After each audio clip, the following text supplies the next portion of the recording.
Mas eu queria, inicialmente, antes de entrarmos no texto, na palavra, só para a gente descontrair um pouco, para a gente pensar um pouco na nossa vida, nos propósitos que nós temos na nossa vida, em relação à igreja, em relação ao nosso comportamento, e entre outras coisas que talvez a gente possa analisar, possa e deva analisar na nossa vida cotidiana e tudo. Sim, alguém gostaria de compartilhar, por exemplo, o que seria assim o ideal que vocês acham, ou como que nós deveríamos nos comportar como igreja? Como que vocês acham que seria uma coisa assim bacana para a gente viver como igreja? Dê algumas dicas assim. Eu acho que a gente não matar um irmão quando está nervoso seria bom. Não sei, qualquer coisa assim. Alguém gostaria de compartilhar alguma coisa?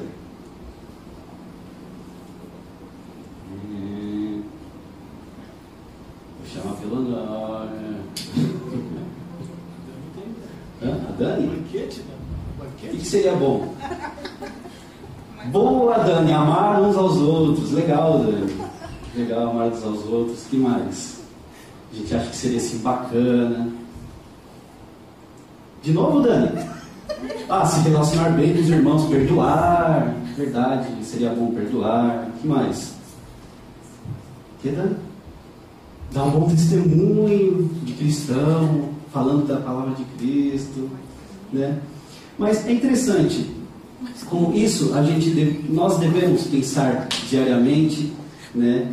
E vendo uma coisa assim que eu queria até compartilhar com os irmãos, querendo até mesmo preparar vocês para algo futuro que possa acontecer.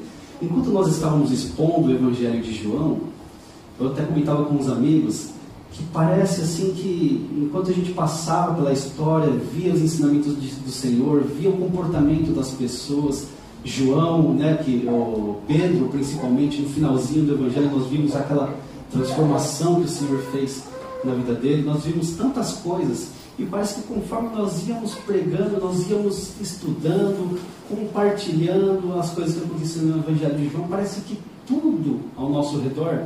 Até comentei com o Elisandro, não sei se é pelo fato de estarmos tão envolvidos, né, com a questão da pregação da palavra, mas tudo que acontecia assim ao nosso redor, alguém falava algo para outro, a gente fala, poxa, olha, Pedro falou a mesma coisa. Ou de repente alguém chegava a fazer alguma caridade, alguma bondade para uma outra pessoa. Olha que legal, Jesus ele fez isso com tal pessoa. E a gente se envolvia muito, a igreja parece que estava participando disso, pelo menos da minha perspectiva, né? Talvez a do Elisandro, do pastor Éder, do Robert também, nós vimos isso.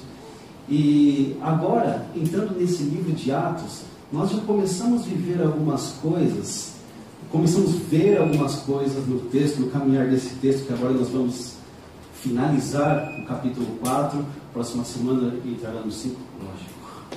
A gente não vai pular nada, estamos expondo, né? Então, nós vamos... parece que algumas coisas estão acontecendo da mesma maneira, né? No sentido de, Atos ele vem tratando, começa ali com a ascensão de Jesus, o momento em que o Senhor sobe e dá aquelas instruções a eles, àqueles que estão ali presentes. Jesus ele sobe aos céus, aparece um anjo ali, conversa com eles. Logo em seguida nós vemos também a questão do Pentecostes, quando a descida do Espírito Santo ela vem sobre a igreja. Nós vimos sinais, maravilhas, coisas extraordinárias acontecendo ali na igreja. Nós vemos também que Jesus ele deu autoridade aos apóstolos, aos seus discípulos, que continuaram levando a palavra a partir deste momento. Nós vimos a autoridade que foi dada para eles.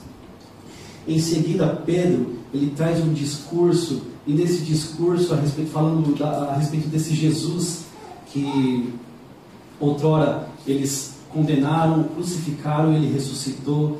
Ele fala a respeito do plano divino para a vida das pessoas. Elas entendem aquela mensagem, elas entendem através de pessoas que estavam ali de outras nações, escutaram a mensagem do Evangelho em sua própria língua, e assim eles entenderam que Jesus ele era aquele que Deus tinha enviado ao mundo, que era o Messias, e eles aceitaram a palavra e se converteram. Então ali a gente viu uma conversão assim em massa, que foram quase 3.000 pessoas que entenderam a palavra. Logo em seguida nós vimos Pedro ali também, passando naquela a porta formosa, e um aleijado ele é curado, e após isso ele fala a respeito do que aconteceu com essa pessoa, como que foi que aconteceu essa cura, porque as pessoas já estavam começando a atribuir honras a eles, a glória a eles, achando como se eles tivessem um poder sobrenatural neles mesmos, que fizesse aquele milagre. Mas Pedro ele explica novamente que aquilo não vem dele, mas é o poder de Deus. E ali a gente vê um número crescendo mais ainda, que sobe para quase 5.000 pessoas. No final desse grande crescimento da igreja, eles oram, como o pastor Eder pregou na semana passada. Eles oram e a resposta do Senhor é aquele encanto, aquele carimbo, aonde ele bate e fala assim, ó, essa é a minha resposta. E diante dessas coisas, né, preparando vocês aí, que se o caminhar deste livro de Atos for a gente conseguir perceber essas maravilhas que Deus ele tem feito na nossa vida, da mesma maneira que foi lá no Evangelho de João, preparem-se, porque a gente vê muitas vezes aqui no livro de Atos, a igreja assim, ó, crescendo em número de pessoas, e crescendo em número de problemas, como a gente vai ver também mais para frente. Mas graças a Deus por isso. E hoje, o texto que eu quero apresentar para os irmãos, que nós já lemos no início, ele fala a respeito do estilo singelo, o estilo simples de vida que a igreja vivia, e altruísta, que era um modelo simples, né? E de preocupação com o próximo, um sentimento que não era algo aparente, como foram criticados várias vezes os fariseus lá nos evangelhos, onde eles faziam coisas que eram para parecer, para exaltar a si próprio, falando de que eles eram dignos da misericórdia de Deus, eles eram dignos das honras e dignos de todos os elogios que eles pudessem passar para eles, né? E nós vamos ver aqui algumas marcas que ficaram na igreja. Nesse texto que nós vamos apresentar hoje, tentar tirar algum ensinamento dele, que eu sei que o Senhor nos dará isso, nos dá cada vez que nós nos aprofundamos em sua palavra. A gente vai ver como esse progresso da comunidade, como esse andamento, ele ocorria mesmo em meio às perseguições, mesmo em meio a tantas tribulações que eles tiveram ali naquela época, naquele estado onde algo que tinha acontecido muito recente, né? Paulo ele até fala a respeito que esse era a plenitude dos tempos, o tempo em que Cristo veio, o Messias veio, o Deus Todo-Poderoso se fez carne e veio a este mundo para executar o plano de salvação, para pagar o preço do pecado que estava sobre nós e que ainda está sobre muitas pessoas neste mundo. Por isso observe no andamento desse texto algumas marcas que nós poderemos observar em nós como igreja e em nós pessoalmente, na nossa própria vida. No versículo 32, a partir do versículo 32, nós vamos ver a primeira marca que o Senhor nos ensina através deste livro, que é o altruísmo. Diz assim: da multidão dos que creram, era o coração e a alma. Ninguém considerava exclusivamente sua nenhuma das coisas que possuía. Tudo, porém, lhes era comum. É interessante quando a palavra fala aqui dessa multidão dos que creram, eram o coração e a alma. Por quê? Eles viviam uma comunhão espiritual. Por que isso? Porque, como eles creram, isso é algo que eles tinham em comum. Eles acabaram de ouvir a palavra do Senhor a respeito de Jesus Cristo e a respeito do que ele tinha feito.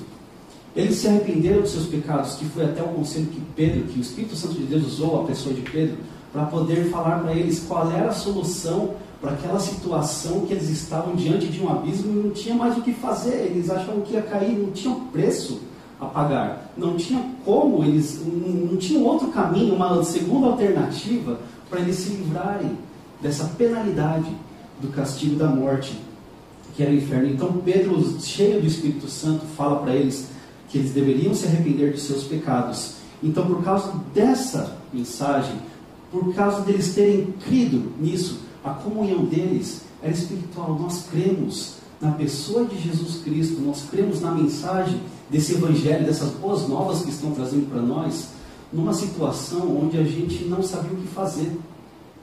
Então, era comum entre eles, por isso o sentimento, por isso aquele meio das pessoas que creram no evangelho, eles viviam da maneira que nós vamos ver de agora em diante. Eles estavam cheios do Espírito Santo, estavam tomados da alegria da salvação que eles tinham recebido. Eles tinham essa comunhão entre os irmãos e também com Deus, com o próprio Deus. Não eram cristãos que eram de nome somente, né? Se bem que nessa época ainda até o nome de cristãos ainda não tinha sido imputado sobre eles, né? Mas eles viviam realmente aquilo que foi ensinado pelos apóstolos, pela autoridade do Espírito Santo. Estavam vivendo o verdadeiro evangelho. E algo que é interessante, que nós, quando criamos as raízes através da palavra de Deus, através desses ensinamentos, da mesma maneira que eles creram, a gente acaba, uma das marcas que nós temos é felicidade. Por quê? Porque nós sabemos, pela fé, cremos que isso é verdadeiro, né? Cremos que isso não é um simples conto que alguém contou para a gente vai passar para os nossos filhos achando que é uma história em quadrinhos ou qualquer coisa falsa, mas era verdadeiro e eles viviam isso. E isso exerce um certo magnetismo na igreja do Senhor, porque quando nós vemos pessoas dedicadas à obra do Senhor, nós vemos pessoas que estão fazendo aquilo por amor, sem querer aparecer, sem querer fazer algo para ser reconhecido, mas fazendo de uma maneira onde ela não espera o retorno, mas faz por amor, por esse amor que foi ensinado por Cristo. Então isso atrai as pessoas a fazer a mesma coisa, mas para isso todos precisam estar dentro dessa multidão que creram. E por isso é muito importante nós termos essa consciência. Eu não vou projetar agora aqui, mas tem até duas passagens no livro de João. Uma está em 13:35, se você quiser anotar para depois você ler esse capítulo que é muito interessante. A primeira está em João 13:35, que fala a respeito de que havia amor uns pelos outros. Diz que nisso conhecerão todos os que são os meus discípulos, se tiverem amor uns pelos outros. Né? Jesus ele falou isso, deu essa dica naquele momento em que eles estavam. Pedro se colocou à frente de todos falando: mas Senhor, por que o Senhor tem que passar por isso? Eu não deixaria que o Senhor passe por isso. E o Senhor dá a dica para Pedro que ele negaria ao Senhor 3 vezes. E a segunda passagem, que talvez eu quero voltar no final dessa mensagem, tocar em algumas coisas com os irmãos, que fica em João, no capítulo 17, versículo 21 especificamente, onde Jesus ele estava fazendo uma oração sacerdotal, a oração que ele fez antes de se entregar nas mãos dos romanos para a morte. Nós vemos ali que Jesus ele ora para que nós sejamos um com ele, assim como ele é com o Pai, e que nós possamos ser assim com ele também e com o próprio Pai. Essa comunhão intensa e constante com o próprio Senhor. Nós vemos aqui que essa igreja, eles estavam conectados, esses que creram. Eu preciso colocar isso, esses que creram, porque sabemos que em toda a igreja, pelo menos da nossa perspectiva, do nosso ponto de vista, quando nós olhamos para a igreja, vemos crentes e crentes, não é assim? A gente não sabe quem é salvo e quem não é. Por isso, essa ênfase de que isso existe naquela igreja, naquele povo dos que creram. Que eles, como estavam ligados na videira, a unidade deles se manifestava de duas maneiras, que era a questão da proclamação do Evangelho para outras pessoas e também o profundo interesse de cuidar uns dos outros, né? Algo que nós precisamos pensar constantemente na nossa vida. E uma segunda marca que eles também tinham ali, que nós aprendemos com esse texto, era a questão do testemunho da ressurreição. Eles davam demonstrações de poder em testemunho. A vida deles, a maneira que eles viviam ali, era sempre em questão da pregação da palavra. Eles davam um testemunho da ressurreição de Cristo. Lembrando que ressurreição, ali para eles, era um tema complicadíssimo. E não vou me tomar tempo com isso explicando agora, porque nós vamos ver mais para frente ainda nesse livro. Será muito melhor explicado, né? Mas sabemos que ali a questão de você falar da ressurreição de Cristo era algo que dava muito problema, acontecia muita discussão, e até teve uma situação que Paulo ele se livrou por causa desse assunto, de um julgo ali, de uma grande correção. Então era a questão da pregação da palavra. Dentro ainda desse mesmo capítulo 4, nós vemos dos versos 8 a 12, a questão da pregação de Jesus, ele ressurreto. Uma outra característica também era que outro testemunho que eles davam era a questão da intrepidez que eles tinham de pregar a palavra. Nós vimos que antes de Cristo morrer, enquanto eles estavam ali como discípulos, estavam aprendendo as coisas que Cristo tinha para passar para eles, você vê que principalmente a gente vê isso em Pedro. E é interessante que a pregação aqui quem traz é Pedro.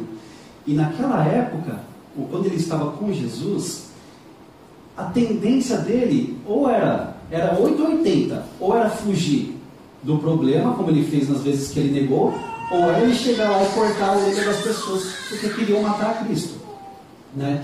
Então, anteriormente, tendo sido daquela maneira, nós vemos essa mudança, porque ele creu, porque ele recebeu essa autoridade de Cristo. Então ele pregava com intrepidez. Ele, mesmo em meio a tantos problemas, a tanta contrariedade, não sei se existe essa palavra, mas acho que dá para vocês entenderem, né? Mas mesmo em meio a tanta oposição, tanta gente chegando para ele, o pessoal ali do Sinédrio chegando para ele, proibindo eles de pregar a palavra, Pedro, com intrepidez, chegava e falava: mas como é que a gente pode ficar calado diante de uma situação dessa? Como é que a gente vai poder negar? Lembre-se que Pedro aqui está falando numa posição de uma pessoa que foi uma testemunha ocular. Ele viveu com Cristo e os próprios judeus reconhecem de que ele esteve com ele, porque não era possível. Eles eram pescadores, eram pessoas sem estudo, iletrados, né? E isso assustava muito eles. E também eles davam um testemunho justamente em meio a essas ameaças. E interessante que não era uma mensagem assim de autoestima, tipo, olha, aceite a Jesus porque é bom para você, você vai enriquecer, você vai prosperar, você vai ter bênçãos, você vai comprar o seu carro do ano, você vai comprar a sua casa, você vai atingir os seus objetivos. Não era nada disso. Interessante, porque o Evangelho, ele fala o contrário disso. Cristo, quando ele falou a respeito do que nós passaríamos daquele momento em diante, que iniciou-se a igreja ali, e vivemos isso até hoje, a igreja é perseguida em todo o tempo. Interessante que tem tantas outras religiões no mundo que poderiam ser criticadas por contradições dentro dos seus ensinos, por, às vezes, ensinamentos que poderiam levar à morte várias pessoas, morte no sentido ruim, né? Que tem uma visão meio humanista, né? Que pode levar à destruição. Tantas coisas, tantos ensinamentos de outras religiões que poderiam ser criticados, mas já pensou o quão interessante é que todo o mundo se volta contra o cristianismo, contra a palavra de Deus, contra aquilo que Cristo falou, que realmente seria desse jeito? Agora eu tomo as palavras de Pedro, com todo respeito, e pergunto: como que nós podemos negar a Cristo, ao Evangelho, nessas condições, sabendo do que vivemos, sabendo daquilo que passamos, sabendo de tudo aquilo, pela fé que Cristo nos falou? E Ele é o próprio Deus, Ele não mente. Então, pela fé, nós entendemos isso.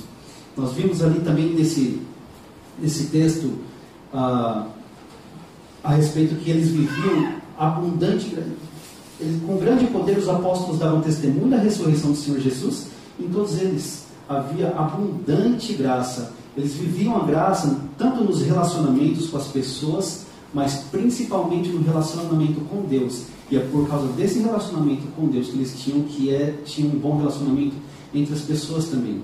Eles não viviam um dia restrito às suas possibilidades, e sim, sempre dependiam uns dos outros. Pense na questão de dependermos uns dos outros, né? Mas não pense somente dentro daquele âmbito de tipo dinheiro ou coisas normais, que às vezes a gente tem as nossas necessidades cotidianas. Uma terceira característica, uma terceira marca da igreja era a questão do sustento aos pobres. Versículo 34 diz: pois nenhum necessitado havia entre eles, porquanto os que possuíam terras ou casas, vendendo-as, traziam os valores correspondentes e depositavam aos pés dos apóstolos. Então se distribuía a qualquer um à medida que alguém tinha necessidade. Ou seja, eles estavam sensíveis às necessidades das pessoas. Viam conforme cada um necessitava. Não era aqui, na última mensagem que eu falei aqui, eu disse a respeito do comunismo. Muitas pessoas costumam pegar esse texto aqui dizendo que ali foi o início do comunismo. Aqui não tem um comunismo. Aqui, porque quando a palavra fala que era comum a todos, que eles ajudavam uns aos outros, era conforme as suas necessidades. Se uma pessoa vendesse o seu bem, vendesse a sua terra, vendesse as suas posses, pegasse o dinheiro e entregasse ali, esse dinheiro ele não era distribuído para as pessoas em igualdade. Era conforme a necessidade de cada um, que era organizado pelos apóstolos, que eles ajudavam as pessoas. E a ideia era de não deixar ninguém viver na miséria, não passar as necessidades de uma maneira humilhante, de uma maneira miserável, né? E, obviamente, acontecendo tudo isso, principalmente por causa da conversão, alguns se convertiam e começavam a viver juntamente com eles nesse mesmo amor, nessa mesma crença em Cristo Jesus, eles acabavam sendo rejeitados pela comunidade. E às vezes as vendas dessas posses que eles tinham, talvez, não sei, porque eu sei, uma coisa eu sei, que o Senhor sustentava todos eles, mas às vezes aquele nível de vida que eles tinham, às vezes diminuía. E nesses momentos, como a gente vê, conforme a história da igreja, houve períodos em que teve fome entre eles, teve períodos difíceis entre eles. Então, quando chegava nesses momentos, eles passavam dificuldades, mas isso, a igreja, ela era distribuída com igualdade a todos. E lógico, um ponto muito importante a gente tratar a respeito dessa distribuição entre eles, que também tinham aqueles que estavam infiltrados no meio da igreja, que principalmente nessa época que os apóstolos, e futuramente no capítulo 6 o Elisandro vai tratar um pouco disso, quando ele instituídos os diáconos. Vamos com um pouco mais de paciência esperar chegar lá para a gente entender um pouco melhor. Conforme o crescimento da igreja ia acontecendo, o número de pessoas ia crescendo e os aproveitadores também entravam nesse meio, porque eles precisavam analisar se realmente as pessoas tinham uma necessidade ou se era por causa da indisposição de alguns que passavam necessidades, indisposição de trabalhar, né? Nós vemos também outros livros como João ou Judas, se não me falha a memória agora, a respeito de pessoas, de falsos profetas que se infiltravam na casa dos cristãos para poder se aproveitar da comida, do abrigo, e ainda por cima, além de se aproveitar desses benefícios sobre a vida deles, eles ainda traziam falsas profecias, no caso, falso ensinamento. E a igreja até hoje batalha contra isso. É muito interessante. E algo que um dos próximos versículos já finalizando, que hoje a gente tem pouco tempo, né? Lucas, quando ele está escrevendo o livro de Atos, nós vemos várias vezes ele chegando de um ponto, aí ele vai até outro, ele, de repente ele volta a um certo ponto, ele vai para outro, mas para quê? Para explicar o que vai vir pela frente. E é interessante essa passagem aqui, nos versículos 36 e 37, quando eles começam a falar a respeito de Barnabé. Diz assim: José, a quem os apóstolos deram o sobrenome de Barnabé, que quer dizer filho da exortação, levita, natural de Chipre, como tivesse um campo vendendo, trouxe o preço e o depositou aos pés dos apóstolos. Aqui nós temos um exemplo da generosidade individual, né? Como eu disse, começou ali o texto falando a respeito de como vivia a igreja, de todas as pessoas como viviam ali, e agora parece que, claro que daqui por diante, Barnabé ele vai ser uma pessoa muito importante na vida de Paulo e Marcos também. E a partir daqui, nós vemos umas características de que ele vivia realmente isso que a igreja estava vivendo, né? E nós vamos ver ao caminhar do texto como que ele ajudou as pessoas, né? Principalmente na vida de Paulo e Marcos. Lucas ele narra como que Barnabé ele iniciou a vida dele nesse ministério. Ele começou por causa do seu caráter e do coração. Ou seja, as coisas que nós vimos até agora de como viver a igreja, ele fez isso. Ele vendeu o que ele tinha, ele trouxe e entregou a quem tinha essa responsabilidade. E esse modelo de igreja, eu não estou querendo estabelecer aqui, não sei se é interessante usar essa palavra, mas uma utopia, uma coisa assim inexistente, uma coisa tipo, se isso daqui seria o ideal da igreja. Claro que seria, né?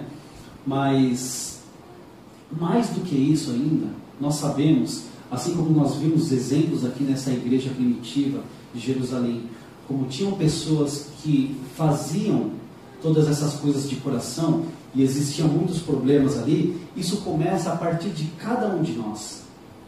E parece que Lucas, quando ele escreve essa passagem, ele acrescenta Barnabé aí também, dá a entender isso. E nós vamos descobrir isso conforme a gente for lendo e formos expondo aqui o livro de Atos.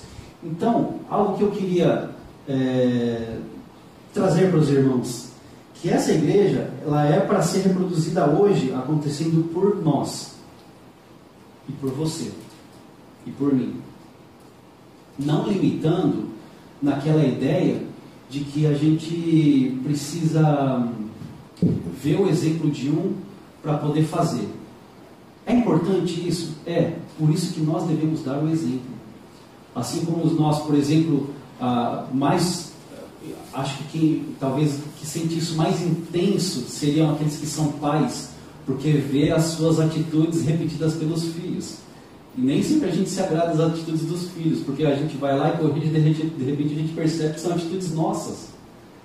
E é interessante isso porque há também, não somente com as crianças, mas também com as pessoas que estão ao nosso redor. Vê como às vezes a gente se relaciona com uma pessoa conforme aquilo que ela apresenta pra gente. Eu sei que o Elisandro, eu posso chegar ali nele e falar alguma coisa mais pesada, porque a gente já tem uma amizade, eu conheço o caráter dele, eu conheço como que ele é como pessoa. Então eu sei que eu posso fazer algumas brincadeiras, outras já não. E por isso a necessidade de nós agirmos conforme a palavra tem nos ensinado, conforme a palavra tem nos conduzido a viver como a verdadeira igreja, aquela igreja dos que creram na mensagem do Evangelho. Então nós vimos hoje que as marcas da igreja é o altruísmo, a maneira como nós nos preocupamos uns com os outros, que nós vimos no texto que acontecia lá. Nós vimos também o testemunho da ressurreição, a maneira como eles falavam, demonstração de poder ali, na questão da palavra, na questão mesmo em meio às oposições, mesmo em meio às dificuldades. eles não podiam negar aquilo. Nós vimos como acontecia um pouquinho daquele sustento aos pobres, como que era a organização, a quem tinha as pessoas específicas que eram levadas a todas as coisas que eles vendiam e levavam e acumulavam e deixavam ali para ser supridas as necessidades dos pobres. E a questão dessa generosidade individual. E uma frase que eu quero deixar aqui, essa frase inclusive eu estou usando ela porque não foi elaborada por mim, mas pelo pastor Éder, mas que eu quero deixar para os irmãos aqui. Desfrute da vida comunitária, pois ela proporciona alegria e misericórdia. Essa vida comunitária que nós vivemos entre igreja, se ela tiver os princípios que o Senhor colocou para nós, os princípios bíblicos, se nós seguirmos aquilo que o Senhor quer que nós sejamos, certamente muitas pessoas vão ser alcançadas por esse Evangelho e terão o privilégio de viver essa vida em Cristo. Amém? Para fechar, eu disse que talvez eu voltaria no texto de João, na oração sacerdotal de Jesus. Ali, passando bem rápido, sem tomar muito tempo, Jesus ele faz uma oração antes de se entregar aos romanos para ser morto, sacrificado. Ele ora, e essa oração dele ela é dividida em 3 partes. A primeira parte ele ora por si mesmo. A segunda parte ele ora pelos discípulos, pelos apóstolos que estavam ali com ele. Em terceiro lugar, ele ora por todos aqueles que ainda haveriam de crer. Ou seja, nós, a igreja do Senhor, todos aqueles que aceitaram, que creram no Evangelho. E é interessante como Jesus, a oração dele parece ser bem intensa na questão que ele fala que nós possamos ser como ele, assim como ele é com o Pai. Como que Jesus era com o Pai? Como que Cristo agia diante das situações e qual era o tipo de relacionamento que ele tinha com Deus? Era íntimo. Eram momentos em que nós vemos constantemente Jesus ele se retirando para momentos de oração em particular com Deus. Ele nos ensina a orar de uma maneira maravilhosa, exaltando a pessoa do Senhor, se mostrando dependente da vontade de Deus, se mostrando submisso à vontade de Deus, se mostrando corajoso, apesar do medo. É algo bem estranho isso, mas sim, corajoso, apesar do medo, apesar de você saber as dificuldades que você vai entrar, que você vai passar. O Senhor, Ele te capacita, Ele te ajuda a passar por esses momentos, e Ele orou por nós, para que nós tivéssemos essa comunhão com o Pai, e assim uns com os outros. Então, se você quer me perguntar como que nós devemos fazer isso, um modelo é Cristo. É conforme Ele nos ensinou que nós faremos. Porque é muito fácil e muito bom quando nós fazemos os nossos trabalhos, quando nós damos os nossos testemunhos, quando nós corrigimos alguma coisa, quando nós fazemos qualquer coisa em relação à vida das pessoas, a partir do nosso pensamento, a partir daquilo que nós achamos, a partir daquilo que nós queremos, a partir até mesmo da nossa educação que tivemos quando crianças com nossos pais, a partir do relacionamento social que nós temos com as pessoas dentro do trabalho, admiramos pessoas pelo seu agir, mas às vezes não paramos para comparar se essas atitudes elas correspondem ao que a palavra de Deus nos ensina. Então, um modelo que nós temos a seguir é o modelo de Cristo. E sei que isso daqui não é novidade para os irmãos.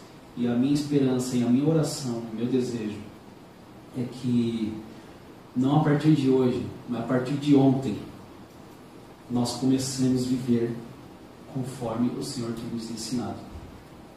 Amém?